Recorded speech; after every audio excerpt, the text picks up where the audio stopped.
Today we're going to talk about the number one most dangerous carb in the world, and it's not sugar. Okay, even by a long shot. This carbohydrate creates such a massive blood sugar spike, way more than sugar, but it's not even classified as a sugar. It's a carb, but it's not a sugar. It has the potential to create diabetes type 2 and a fatty liver and insulin resistance, which is the precursor to type 2 diabetes. In other words, it will mess with your blood sugar big time. It's going to create visceral fat. That's the fat around your organs. It will disrupt your good microbes and feed the pathogens, the bad guys in your gut. It is a super inflammatory carbohydrate. It'll create inflammation, not just in your joints, but especially in your gut. If you're ever concerned about the true bad cholesterol, the LDL, small particles that can invade the inside of the arteries, this is one carb that will do it in a heartbeat. It's marketed as zero sugars. It only costs 20 cents per pound. So, this is a bucket of it right here. This is 25 pounds. Pretty heavy. This is $5. And that's because it's subsidized. That means the taxpayers actually end up fronting the money for it, so they can get it at a fraction of the real cost. All right, what's the purpose of this carbohydrate? It has no health benefits. It's a filler. Okay, it adds bulk to a product. An average person consumes between 65 and 250 pounds of this stuff every single year. That comes out to 21 billion pounds of this carbohydrate produced every year. It's in a lot of the gluten-free foods. It's in baby formulas. It's in baked goods. A lot of athletes consume it. Can you now guess what this carb is? It is a starch, but not just any old starch. Not the potatoes that your grandmother served you. We're talking about industrial starch, modified food starch, cornstarch, maltodextrin. All right, what is a starch? This is a starch right here. We have sugar over here. A starch is a string of sugar molecules on a chain. But when you modify it in the lab, you strip away all the armor. You now refine it and break it down to such a level that these bonds between the sugar become very, very weak and fragile. So when you consume it, it breaks down into sugar so fast, even more than glucose. So when I talk about industrial starch, I'm not talking about these potatoes or even the starch in vegetables. I'm talking about this powder right here. This powder that has been so highly refined. And what I mean by refined, it's mechanically ground down into small particles. They add bleach. But of course, if you consume this in a spoon, it would not be very pleasurable. It's not even that sweet unless you chewed it for a while. Because if you chewed it, in fact, if you even took a piece of bread in your mouth, it wouldn't be sweet unless you chewed it a little bit and you broke down the bonds to release the sugar, and then it would be sweet. I'm going to run through very quickly just the chemicals that they use in this modification. You really need to know this. One chemical they use is called sodium triphosphate. This has been linked to kidney stress and vascular calcification. It may worsen bone demineralization and accelerate aging process in arteries. Here's another one, vinyl acetate. Vinyl acetate is considered a possible human carcinogen. Here's another one, sodium hypochlorite. This is bleach. Bleach is interesting because they regulate bleach in the water supplies as a carcinogen, but they don't regulate it in the food starch. Overexposure is linked to kidney stress and damage to your enamel and mucosal tissues. And then they add this other chemical. This is widely used in infant formulas and beverages. It may disrupt mitochondrial function if consumed in excess. So here's the point. All of those chemicals I just mentioned are self-regulated under something called GROSS, which is generally recognized as safe. And so the question is, how can it actually be safe if it's not even tested for long-term studies? And so you don't have to really wonder why we have chronic disease. If we look at this, okay, we have 16 grams of total carbohydrate. We have 1 gram of fiber, and we have 0 g of sugar. What is left?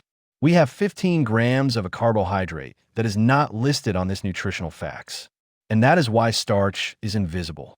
You don't see it unless you read the ingredients and understand that modified food starch, modified cornstarch, wheat starch are all industrial starches. It's basically extra damaged protein that clogs everything up. It's directly responsible for the complications of diabetes and also the Alzheimer's plaquing in the brain and also the fibrosis or scar tissue in your liver. But there's one more thing I need to mention without giving you a lot of big words. This is the word right here, which is a byproduct of glucose from the starch. It's called an aldehyde. I don't know if you ever heard about this chemical, but this is what they use to embalm people, to preserve them. The other one is another chemical that I'm not going to give you the long name on. All you need to realize is that it's the toxin that occurs after you drink alcohol the day after when you have a hangover. But don't worry, it gets worse. If you take a look at junk food, right, what is it composed of? Sugar, starch, and seed oils, right? But when you combine the starch with the seed oil under heat, you create a compounded toxic soup that is deadly on your tissues. Very few people just consume starch by itself. They have it in different forms like chips, right?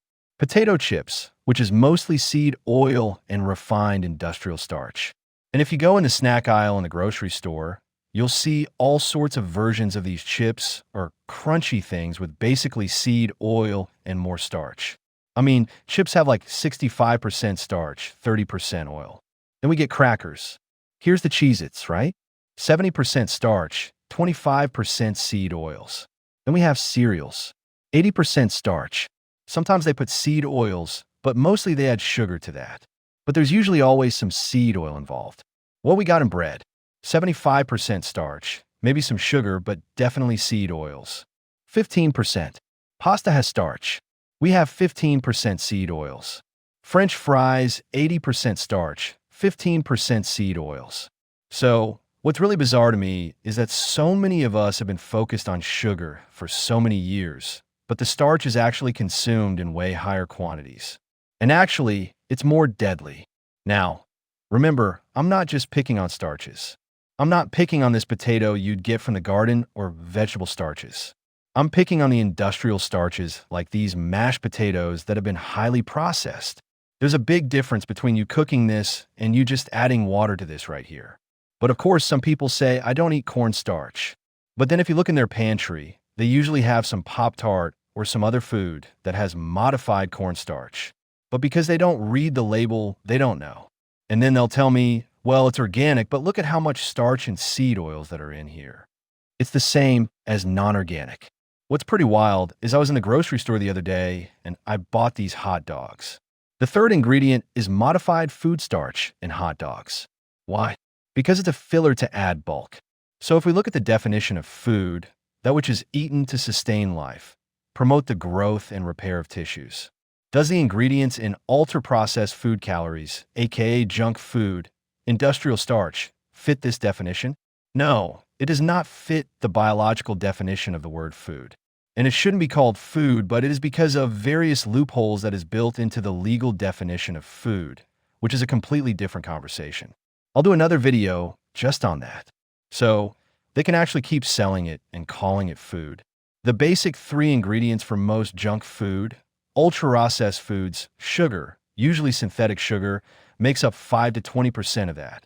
Seed oils makes up 20 to 35% of that, and starches make up the majority. 55 to 75% of ultra-processed food calories are starches. And I created a really cool app for you to use to identify these 3 things. All you have to do is download the free app and then scan the barcode on any box of food, and it'll quickly represent these 3 things. So you can visually see how much of these are in the foods in your pantry, in your refrigerator, or the grocery store. Unfortunately, 65% of the calories young children eat are ultra-processed foods, and 55 pounds of that is just industrial starch. When you get to teenagers, it's 70% of their calories are ultra-processed foods. And that's over 106 pounds of actual industrial starch. Now, these numbers are extremely conservative. It's probably a lot more, but it's just one reference that I found. Adults have 55% of their calories ultra-processed food and 67 pounds of industrial starch. I mean, it's mind-blowing that the great majority of our calories are ultra-processed food calories. Now, I really gave starches a black eye, okay? But the next most important thing you need to understand is the data about seed oils. And for that video you should watch. I'll put it up right here. Check it out right now.